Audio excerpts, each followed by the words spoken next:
Hello guys, welcome back to this Sakaro, and today we are discussing the process of how to set up a Section 8 company in India. We will cover who it's for, step-by-step registration, timelines, costs, key benefits, and what comes next. So let's get started. So firstly, what is a Section 8 company? Section 8 company एक non-profit corporate entity है जो art, education, charity या environment जैसे कामों के लिए बनती है। अनलाइक कॉर्पोरेट फॉर्म्स, यहाँ जो भी सरप्लस बचता है वो मेंबर्स में डिवाइड नहीं होता, वो सीधा मिशन में री इन्वेस्ट किया जाता है। Now who can register?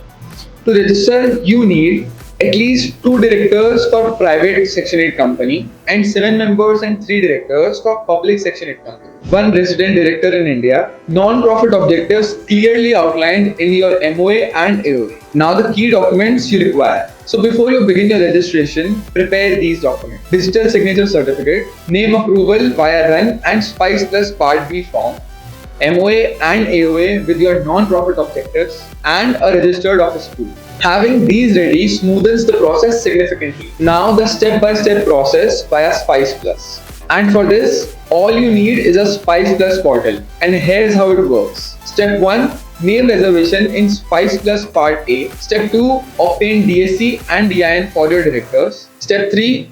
Fill Spice Plus Part B, uploading MOA, AOA and your declarations. Step 4. Submit and pay government fees with the state-wise stamp duty. And finally, get certified. The registrar issues your certificate of incorporation and Section 8 license. Now comes why choose Section 8 company? Because it has limited liability and is a separate legal entity, tax exemptions, CSR funding eligibility for corporate donors, and enhanced credibility for trusts or societies. So ready to launch your non-profit with the strength of corporate entity? Click the link in the description or visit registerco.in to get started. Also, don't forget to like, comment, share and subscribe to our YouTube channel for more such videos. Thanks for watching. See you in the next one.